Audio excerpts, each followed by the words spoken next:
lot of these clips come from corporate media interviews. The discussion and the distinctions between neo-fascism and neoliberalism, because we had conversations before, and I think one can make a very accurate assessment that neoliberalism emboldens fascism. And and when you had these conversations, when you talk about the devastation of Biden's policies in comparison to Trump, and when you look at the Patriot Act, the crime bill, the crackdown on censorship, there's a very strong argument that the neoliberalism coming out of the Democratic Party is fascism. But you guys see, those conversations are really hard to have in Absolutely. 5 minute snappy interviews. That's That's exactly why, right.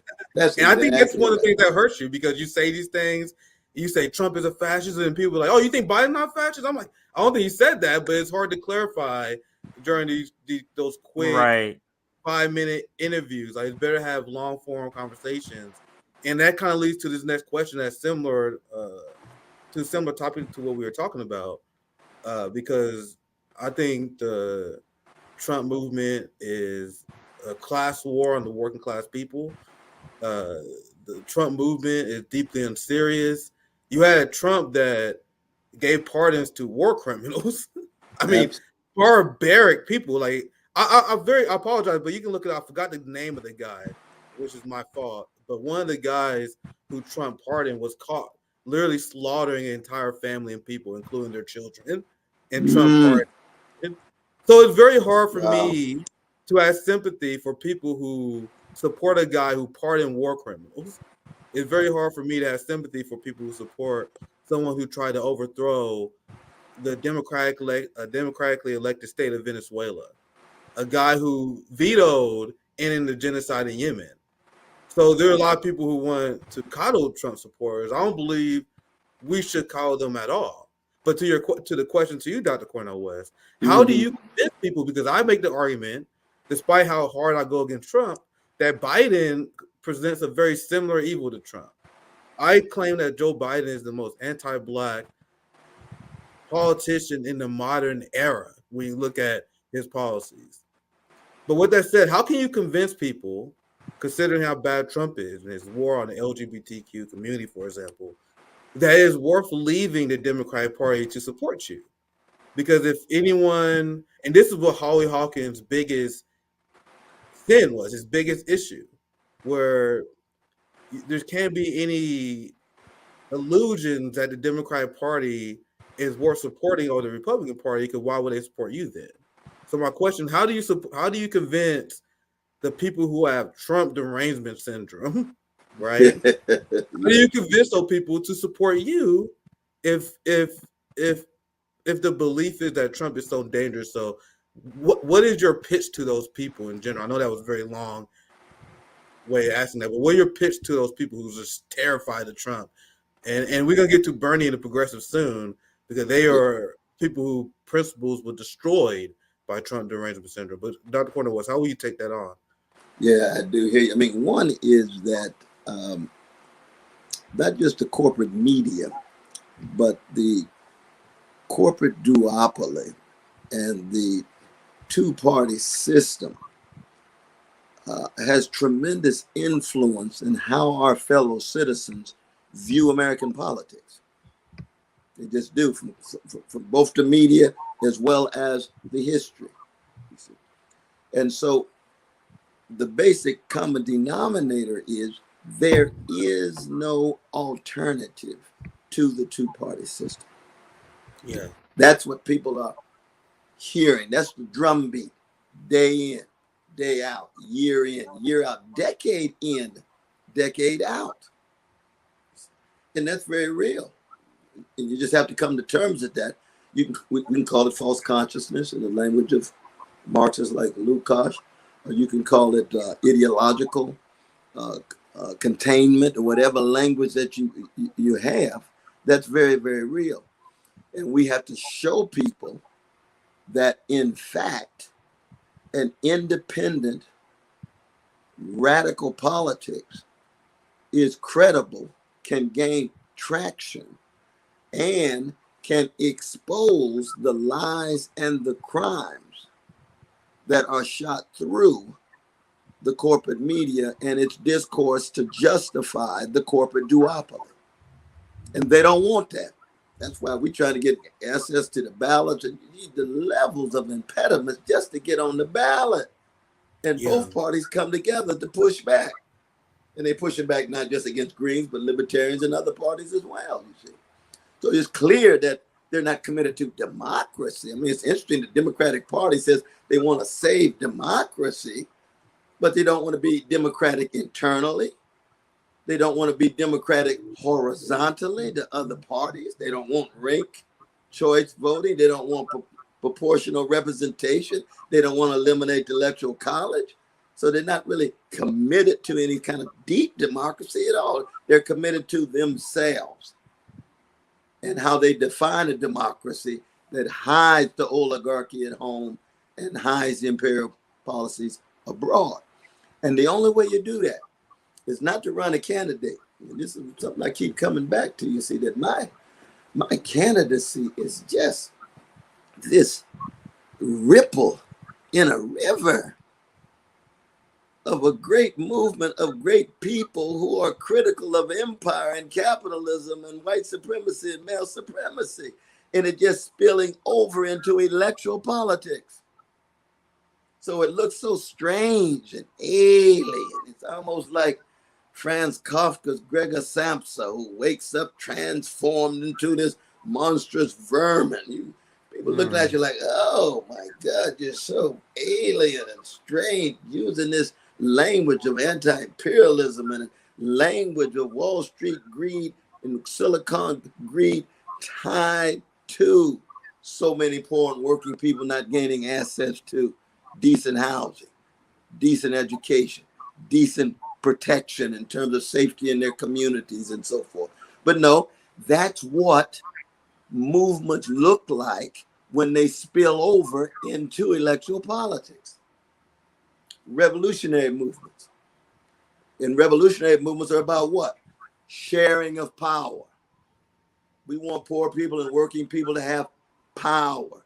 The sharing of resources. We want working and poor people to have resources. And most importantly, we want them to have voices of my own, national anthem of Black folk. Lift every voice. We want their voices to be at the center of shaping their destinies. Which means they wouldn't vote for these fossil fuel companies that's leading toward ecological catastrophe. They wouldn't vote to be poor. They wouldn't vote to live in indecent housing. They wouldn't raise their voices to have to send their precious children to dilapidated schools and so forth, or highly militarized schools. You know, more and more of these schools have more police than they do nurses and counselors. And they talk about education. These are realities. It's almost as if the two parties are like the characters in Plato's caves when they confuse the shadows with reality. And some of us are following the imperative of Ashford and Simpson to keep it real. Ain't nothing like the real thing. We want to talk about reality. We want to talk about the reality you cannot not know. The suffering, the misery, the trauma, the attacks and the assaults. That is the reality. Those are the things that are hidden by the play of shadows that you get in Democrats and Republicans, that you get in corporate media. And let us keep it real. So many, often this is the case among our so-called intellectuals. Who rationalize. You know, when I hear these very respectful intellectuals say Biden has created the best economy possible. Oh yeah. And these are very talented people. They lying.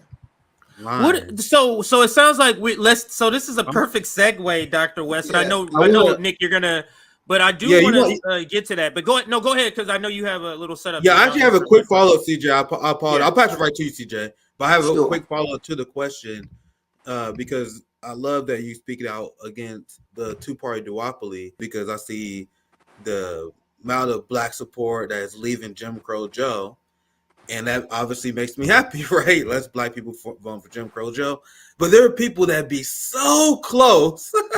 Like, you're so close, fam.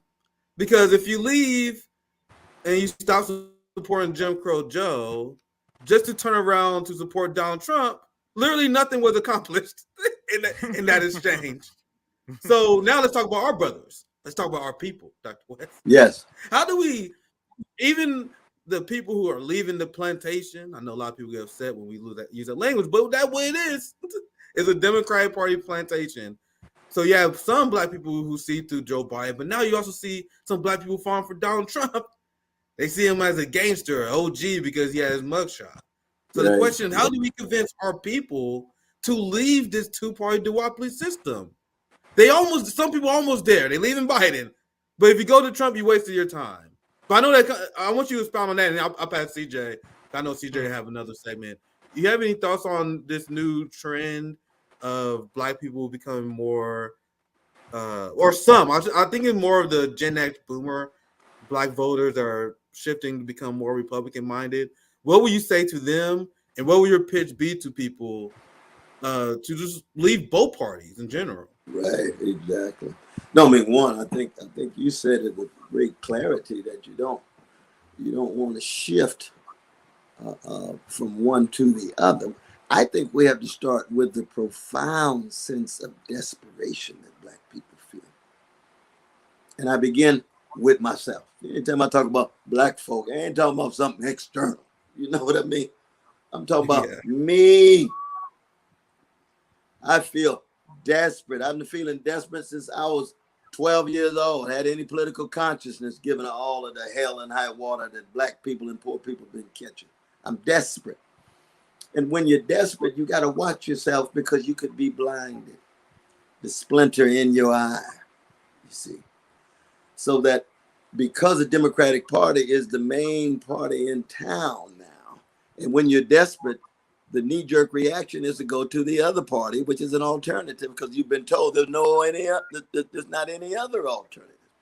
But we also got to keep in mind that the desperation of black people takes the form of all this stuff is empty. The whole thing is rigged. The whole thing is hollow. I ain't voted since so-and-so. It's like my dear brother Lupe. Remember when I came out in June? Mm-hmm.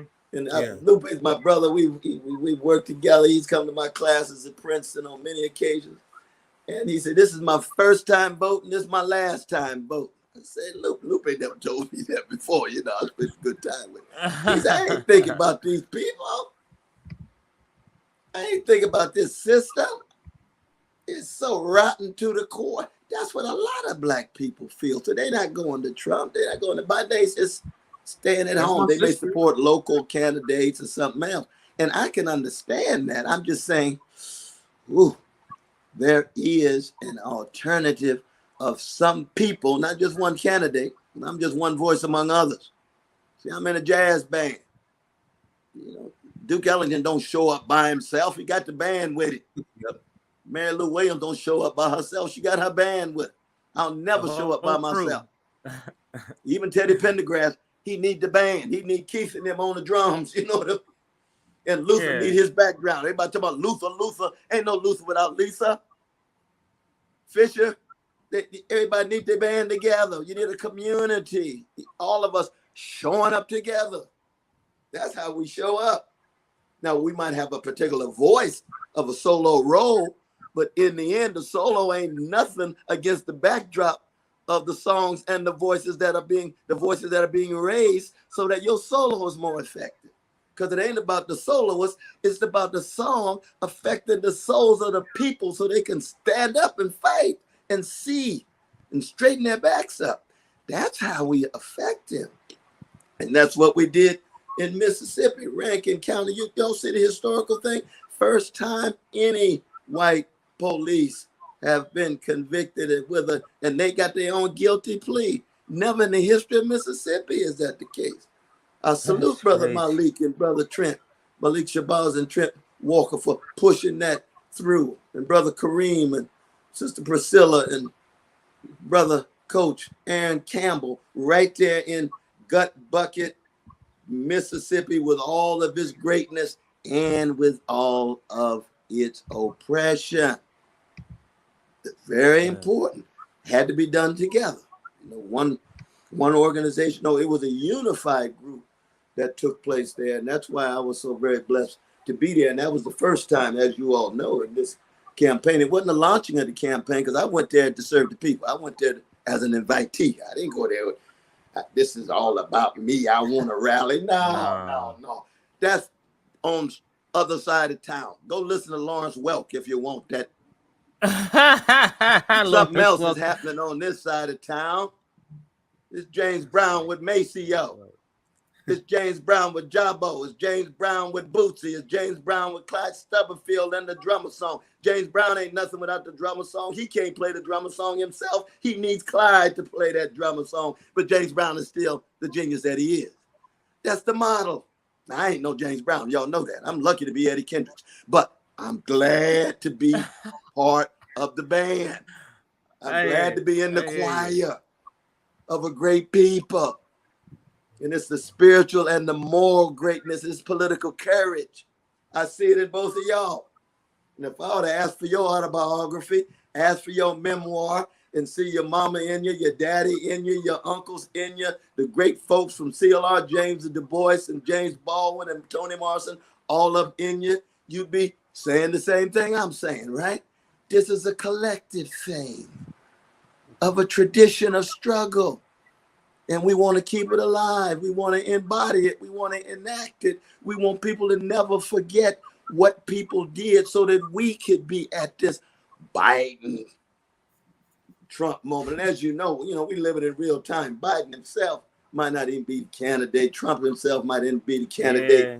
No labels. We're going to have a party with no labels. You don't stand for nothing. Okay, whoever they're going to run to, whatever they're going to run, fine. But the important thing is, we bear witness to the love and integrity and the truth that has been put in us. That's the crucial thing.